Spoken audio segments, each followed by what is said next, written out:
அதிமுக, திமுக, விஜய கட்சி எல்லா கட்சிக்கும் விடுதலை சிறுத்தைகள் தான் கூட்டணி மோஸ்ட் வாண்டடா இருக்கு. இந்த சூழலை ஒவ்வொரு நாளும் உங்களுக்கு டார்கெட் பண்ணிட்டே இருக்காங்க. அதை பற்றி உங்களோட கருத்து ஆட்சியில் பங்கு அப்படின்ற டிமாண்ட் வைக்க வாய்ப்பு இருக்கா? ஏற்கனவே பலமுறை நான் விலைக்கு சொல்லியிருக்கிறேன். விடுதலை சிறுத்தைகள் கட்சி மதசார்பற்ற முற்போக்கு கூட்டணியில் அங்கம் வகிக்கிறது. அதேபோல தேசிய அளவில் இந்தியா கூட்டணியில் இடம்பெற்றிருக்கிறது. எனவே புதிதாக ஒரு கூட்டணியில் விடுதலை சிறுத்தைகள் கட்சி இடம்பெற வேண்டும் என்பதற்கான தேவையே எழவில்லை. அதற்கு எந்த வாய்ப்பும் இல்லை. இதை ஏற்கனவே பலமுறை விளக்கியிருக்கிறேன், மீண்டும் உறுதிப்படுத்துகிறேன். விடுதலை சிறுத்தைகள் குறிவைக்கப்படுகிறது என்பதை விட திமுக கூட்டணி கட்டுக்கோப்பாக இருக்கக்கூடாது, அதனை சிதறடிக்க வேண்டும் என்பது அனைத்து எதிர்க்கட்சிகளுக்கும் உள்ள செயல் திட்டமாக இருக்கிறது. அதிமுகவாக இருந்தாலும் பாஜகவாக இருந்தாலும் அவர்களின் நோக்கம் தொடர் வெற்றியை பெற்று வருகிற திமுக கூட்டணி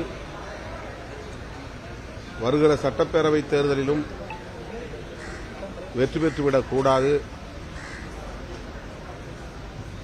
அதன் கட்டுக்கோப்பை சீர்குலைக்க வேண்டும் என்பதுதான் நோக்கமாக இருக்கிறது. அதற்கு விடுதலை சிறுத்தைகள் கட்சியை ஒரு கருவியாக பயன்படுத்தலாம் என்று சிலர் முயற்சிக்கிறார்கள். அதற்கு வாய்ப்பில்லை. கட்சியில் துணை பொதுச் செயலாளர்கள் 10 பேர் உள்ளனர்.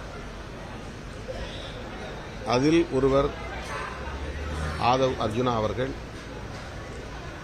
துணை பொதுச் செயலாளர் அளவிலான பொறுப்புகளில் இடம்பெறக்கூடியவர்கள். கட்சி கட்டுப்பாட்டை மீறுகிற போது, கட்சி நலன்களுக்கு ஊறு விளையும் வகையில் செயல்படுகிற போது தலைவர், பொதுச் செயலாளர் அடங்கிய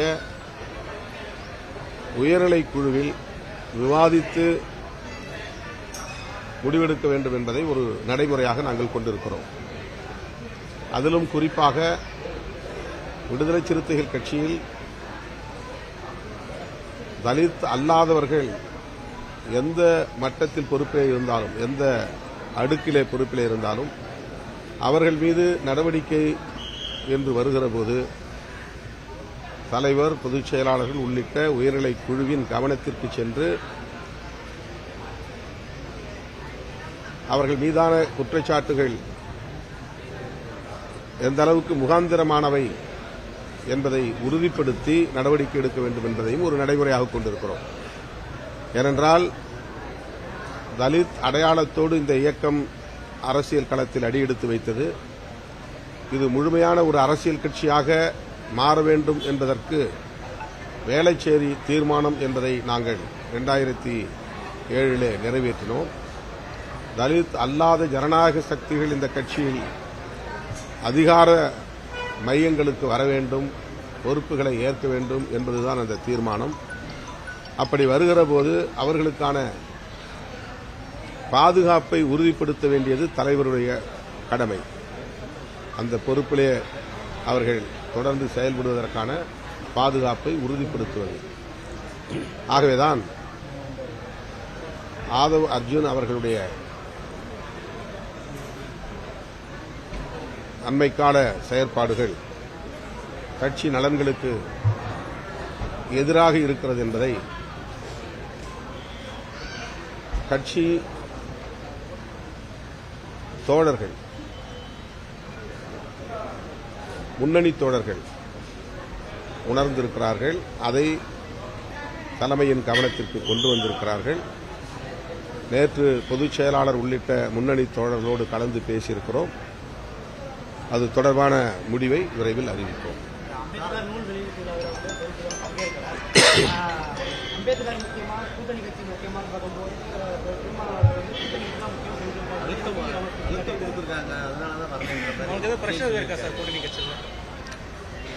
ஏற்கனவே இது குறித்தும் நான் விளக்கம் சொல்லியிருக்கிறேன்.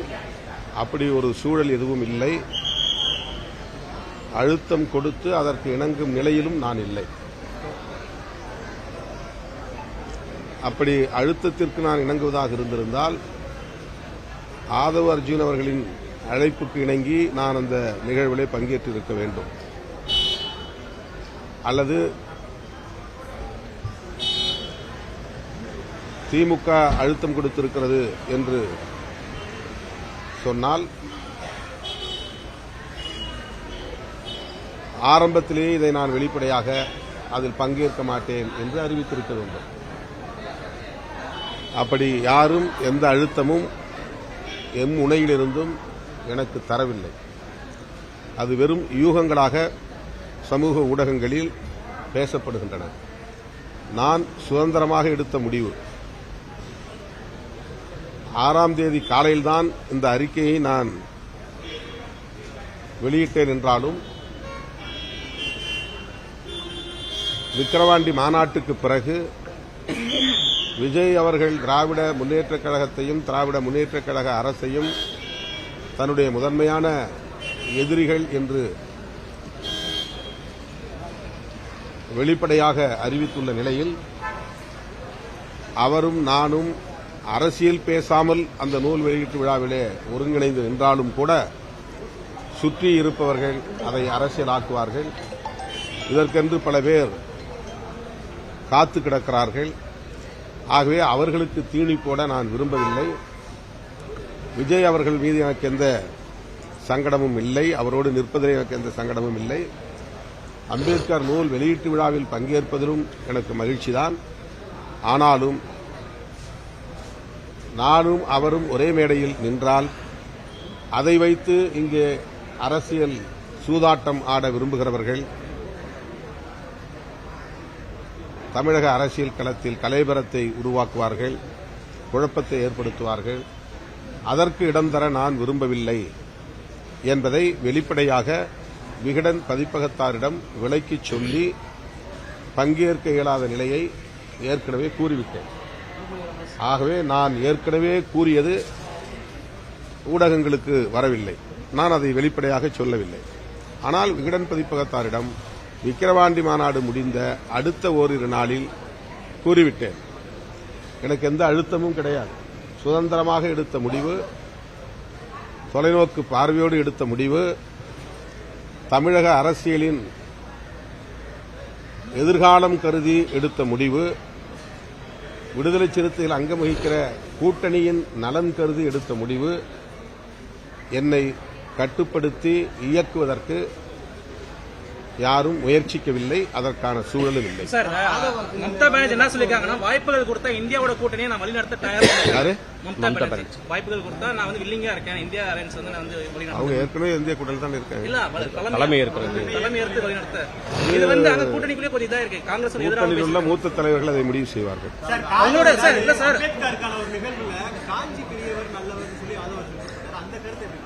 அது அவர்கிட்ட நீங்க கேளுங்க. யாரு?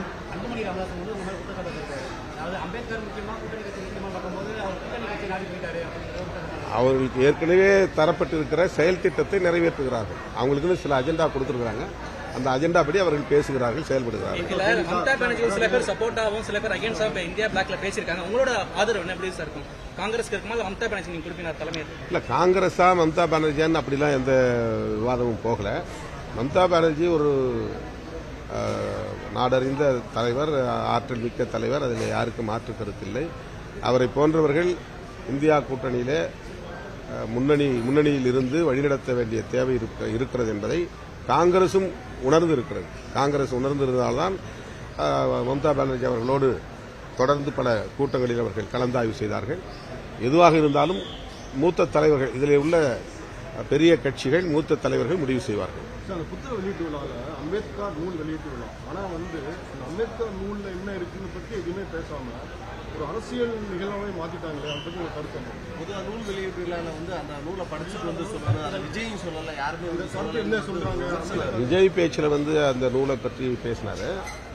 அதாவது நான் நூலை முழுமையாக படித்தேன். அதில் அம்பேத்கர் விசாவுக்காக காத்திருந்தேன் என்று எழுதிய அந்த பகுதியை நான் படித்தேன் அப்படின்னு அதை பற்றி குறிப்பிட்டிருக்கிறாரு. அம்பேத்கரை பற்றி பேசியிருந்தால் மகிழ்ச்சியாக இருந்திருக்கும். ஆனால் அதை அரசியல்படுத்துவார்கள் என்று தெரிந்துதான் நான் முன்கூட்டியே அது வேண்டாம் என்று முடிவெடுத்தேன். அந்த 200 கூட்டணியும் மைனஸ் அது அவருடைய அரசியல். அதில் நான் கருத்து என்ன சொல்றேன்? சார், அந்த கட்சி நிகழ்வு இல்லாம, அதாவது அதை வந்து கட்சியா இல்லாம பார்க்கும் பட்சத்துல அந்த அம்பேத்கர் நூல் வெளியீட்டு விழாவை நீங்க மிஸ் பண்ணீங்களா? தனிப்பட்ட முறையில் திருமாவளவன் மிஸ் பண்ணாங்க. எத்தனையோ நிகழ்ச்சியில் நான் பங்கேற்றிருக்கிறேன். நூற்றுக்கணக்கான ஆயிரக்கணக்கான நிகழ்ச்சிகளில் பங்கேற்றிருக்கிறேன். அடுத்த நாள் நேற்று கூட ஐக்கனோகிளாஸ்ட்ங்கிற ஒரு ஆங்கில நூல், அதே ஆனந்த் டெல்டமுடைய அம்பேத்கருடைய குடும்ப உறவினர் எழுதிய வாழ்க்கை வரலாற்று நூல், அம்பேத்கருடைய வாழ்க்கை வரலாற்று நூல் நேற்று வெளியிட்டோம். நாங்கள் எல்லாம் அம்பேத்கரை பற்றி நிறைய பேசியிருக்கிறோம். அந்த நிகழ்ச்சி வந்து ஓராண்டுக்கு முன்னரே முடிவு செய்தார்கள். என்னுடைய ஒப்புதலையும் பெற்றார்கள். நான் மகிழ்ச்சியோடு அதற்காக 6ஆம் தேதி வேறு எந்த நிகழ்ச்சிக்கும் ஒப்புதல் தராமல் அந்த நூல் வெளியீட்டு விழாவில் பங்கேற்க வேண்டும் என்பதற்காக ஏற்கனவே முடிவு செய்திருந்தேன். ஆனால் அதை அரசியலாக்கி விட்டார்கள். நான் ஏற்கனவே என்னுடைய அறிக்கையில் குறிப்பிட்டபடி ஒரு தமிழ் நாளேடு அதை ஏதோ நடக்கக்கூடாத ஒன்று நடக்க இருப்பது போன்ற ஒரு தோற்றத்தை ஏற்படுத்தி பூதாகரப்படுத்தி யாருக்கோ செய்தி சொல்வதைப் போல அதை செய்தியாக்கினார்கள். அதிலிருந்துதான் இந்த சர்ச்சை தொடங்கியது. ஆகவே ஒரே மேடையில் நிற்கப் போகிறார்கள் என்பதை ஒரு அதிகாரபூர்வமான அறிவிப்பாக இல்லாத நிலையிலேயே அதை அரசியலாக்கினார்கள் என்றால், 2 பேரும் ஒரே மேடையில் நின்றால் என்ன மாதிரி அரசியல்படுத்துவார்கள்? ஆகவே இப்படிப்பட்ட சக்திகளிடமிருந்து எமது கட்சியை காப்பாற்றுவதற்காகத்தான் நான் இந்த முடிவை எடுத்தேன்.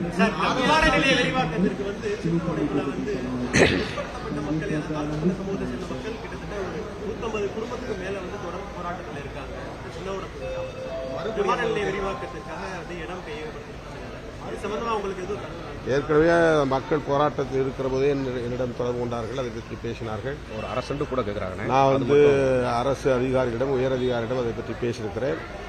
மேலும் அவர்களுடைய கோரிக்கைகள் என்ன என்பதை தெரிந்து விவரமாக முதல்வருடைய கவனத்திற்கு ஒரு கோரிக்கை மனுவாக நாங்கள் வழங்குவோம்.